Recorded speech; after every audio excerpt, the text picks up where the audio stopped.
Halo, selamat datang kembali di Pensiun Everywhere episode ke-5. Kembali bersama dengan Lianti di podcast buat kita semua usia 40-an yang baru mulai bikin rencana pensiun. Nah, episode kali ini tuh tentang bikin bisnis di usia 40-an. Buat aku dan kamu yang terbiasa kerja kantoran, terbiasa terima gaji, mulai bisnis di usia 40-an itu bisa terasa intimidating atau menakutkan atau malah challenging. Nah, di episode kali ini aku pengen share setidaknya 2 pelajaran dari kesalahanku memulai bisnis plus tips untuk menghindari kesalahan-kesalahan itu supaya kamu nggak salah langkah dan supaya bisnismu bisa berhasil. Yuk kita mulai. Setelah keluar kerja tanpa tujuan yang jelas, pada satu titik aku memutuskan aku mau bikin bisnis. Dulu ketika kecil pengen punya bisnis. Bisnisnya tuh toko coklat. Dengan alasan yang simple, sederhana aja. Aku suka coklat dan dulu ketika kecil makan coklat itu pakai dijatah sama mama. Kalau punya toko coklat, berarti aku bisa makan coklat kapanpun aku mau. Ambil aja dari toko. Nah, sekarang setelah dihadapkan pada realitas bikin bisnis, ternyata mikirnya nggak sesederhana itu. Jadi lebih complicated. Mau bisnis apa ya? Terus mau di mana? Sama siapa? Kongsian? Joinan? Jalan sendiri? Faktor risikonya apa aja? Kalau nanti gagal gimana? Terus kalau nggak laku gimana? Sampai termasuk mikirin apa kata orang. Padahal kalau menurut jurnal dan artikel bisnis macam Forbes atau Inc itu, orang-orang yang bikin bisnis di usia 40-an itu persentase kesuksesannya gede. Lebih besar daripada mereka yang mulai bisnis ketika mereka lulus S1 atau fresh graduate. Kenapa?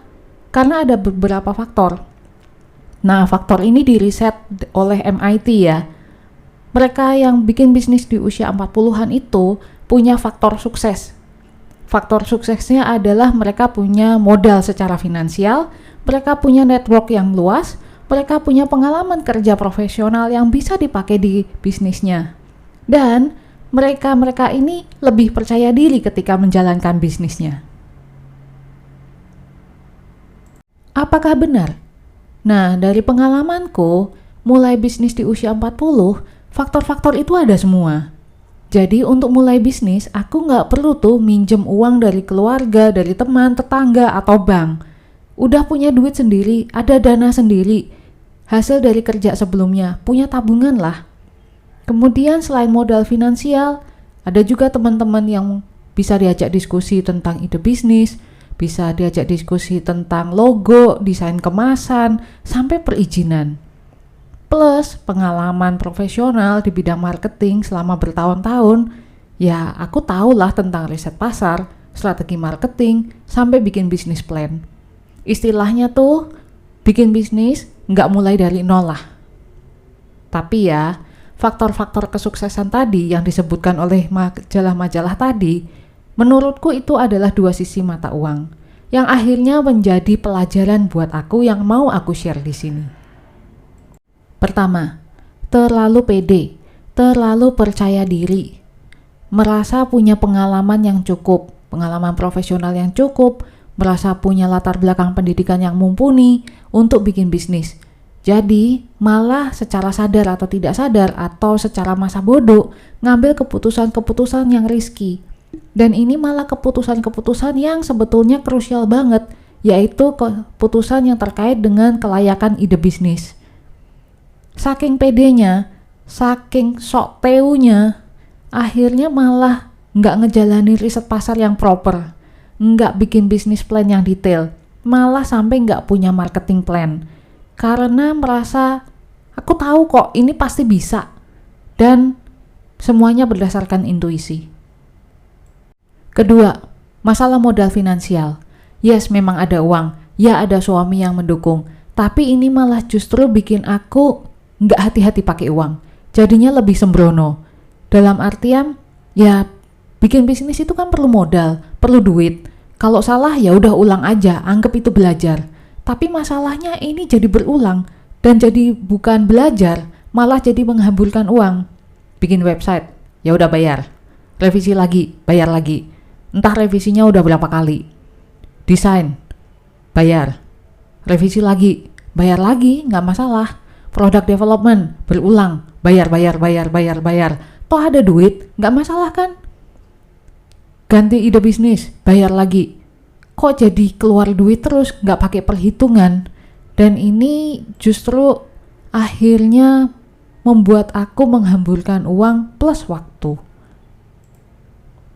Belajar dari pengalamanku, aku pengen share setidaknya 3 tips buat kamu, supaya kamu terhindar dari melakukan kesalahan-kesalahan konyol seperti yang aku lakukan ketika mulai bisnis.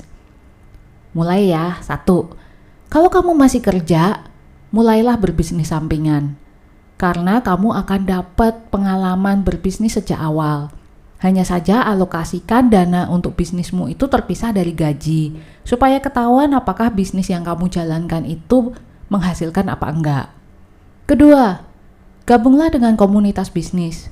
Mungkin lebih spesifik ya, komunitas bisnis yang dijalankan atau dimulai oleh orang-orang di usia 40-an. Kenapa? Supaya dapat feel-nya, supaya nyambung, supaya bisa saling share dan saling belajar. Nah, urusan komunitas ini aku lagi kepikiran juga, lagi merancang untuk bikin komunitas buat kita-kita, supaya kita bisa saling kenal, saling komunikasi, saling curhat tentang bisnis ataupun tentang rencana pensiun. Ini masih dicek apakah kita mau bikin komunitasnya online atau offline atau pakai platform apa. Yang jelas aku pasti akan tetap update jika nanti komunitasnya launching di podcast ini maupun di Instagram. Stay tune ya. 3. Tentang bisnis plan. Ini dokumen yang wajib ada karena memberikan kita manfaat 2 hal paling enggak. Pertama, memberikan kita clue apakah ide bisnis kita layak jalan atau enggak. Kedua, ini memberikan kita panduan menjalankan bisnis. Harus sampai sedetail apakah kita bikin bisnis plan? Di awal sih kita boleh aja pakai bisnis model Canvas. Ini model yang paling banyak dipakai, terutama ketika kita bikin bisnis pertama kali ataupun kita bikin startup. Karena ini simple, holistik, dan gampang lah bikinnya. Tapi ini nggak cukup. Setelah bikin bisnis model Canvas, kita mesti lanjutin dengan yang lebih detail. Contoh, di bisnis model Canvas itu aspek finansialnya ada cost structure dan revenue stream. Nah, di bisnis plan kita mesti bikin ini jadi jauh lebih detail. Seperti misalnya ada payback periodnya, kemudian ada return on investment-nya, proyeksi pendapatan kita ke depan kayak apa. Jangan sampai kita stop hanya di bisnis model Canvas. Dan ini nggak cuma hanya urusan finansial ya. Aspek-aspek lain dari bisnis juga kita harus bikin lebih detail di bisnis plan. Kalau kamu nggak familiar dengan bisnis model Canvas, kasih tahu ya, komen di sini atau di Instagram Pensiun Everywhere. Nanti aku akan bikinin episode khusus tentang bisnis model Canvas, atau siapa tahu nanti komunitas kita udah jadi, kita bisa ketemuan, kita bisa saling sharing, kita bisa diskusi tentang bisnis model Canvas.